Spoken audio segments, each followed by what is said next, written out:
Welcome to Eager Little Beavers. Hey everyone, and welcome back to another episode of Raising Them Right, the podcast where we don't just shy away from challenging the status quo of parenting. I'm your host, Almas, and today we're diving into a book that's been shaking up traditional parenting norms. The book you wish your parents had read by Philippa Perry. Now, let's get real for a minute. What if everything you thought you knew about parenting was wrong? What if the way you were raised, the very foundation of your parenting approach, is actually doing more harm than good? In the book you wish your parents had read by Philippa Perry, it doesn't just offer another parenting guide. She challenges us to rethink everything, starting with our own childhoods. Now, let's get into it. Perry opens the book with a controversial idea. Your ideas might have screwed you up, and now you're at risk of doing the same thing with your kids. Sounds harsh, right? But the truth is, we all carry emotional baggage from our childhoods, and if we don't confront it, we pass it on to our children, whether we realize it or not. Perry introduces the idea of the parenting script, those automatic responses and behaviors we've inherited from our parents. Here's the controversial part. She argues that these scripts are often outdated, misguided, and sometimes downright toxic. Think about it. How often do you hear yourself saying or doing something and realizing that I sound just like my mom, or that's exactly what my dad used to do? But here's the kicker.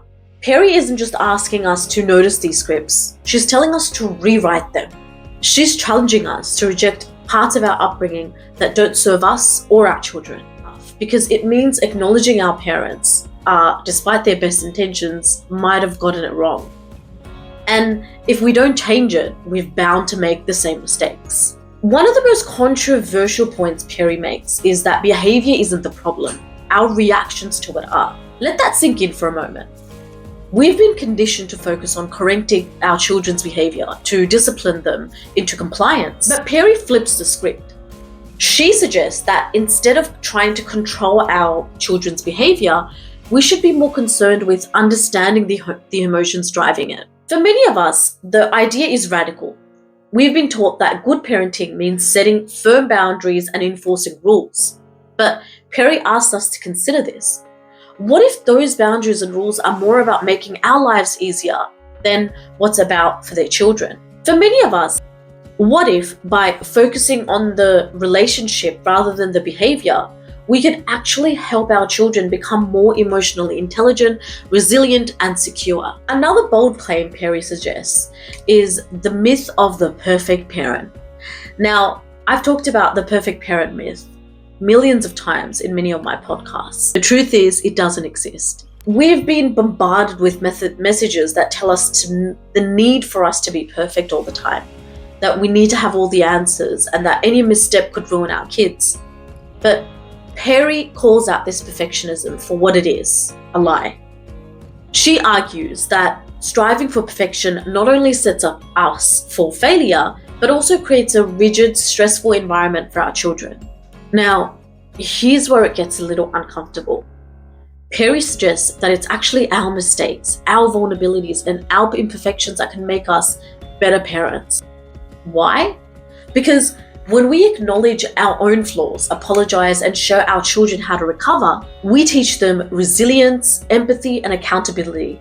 So the next time you mess up, instead of beating yourself up, ask yourself, what can I teach my children from this experience? Now, let's talk about self-care. Perry doesn't mince words when she says that neglecting your own needs isn't noble, it's damaging. There's a pervasive belief in parenting that sacrificing everything for your children is the ultimate virtue. But Perry turns that idea on its head, arguing that when we neglect our own emotional and mental well-being, we're actually doing a disservice to our kids. Think about it. How can you be fully present, patient, and loving if you're running on empty? Perry makes a controversial but crucial point. Taking care of yourself is not selfish, it's essential. By prioritizing your own well-being, you're not only setting a positive example for your children, but also ensuring that you have the energy and emotional capacity to meet their needs. So there you have it. The book you wish your parents had read. It's not just a parenting book, it's a wake-up call. It's a challenge to confront the ways our upbringing has shaped us and to make conscious choices about how we raise our children. It's about rejecting the myths of perfection, control, and sacrifice in favor of authenticity, empathy, and self-awareness. If you're ready to question everything you thought you knew about parenting, I highly recommend you pick up this book. It's not an easy read and it will make you a bit uncomfortable, but it will make you reflect and it will even make you a bit angry. But that's exactly why it's powerful.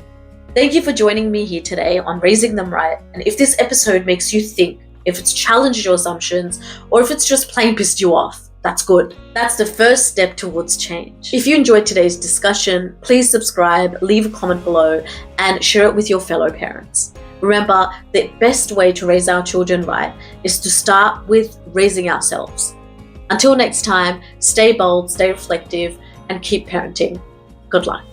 Thank you for watching. Remember to take care of yourself because you're worth it. If you enjoyed our video, don't forget to like, share, comment, and subscribe for more interesting and informative parental support.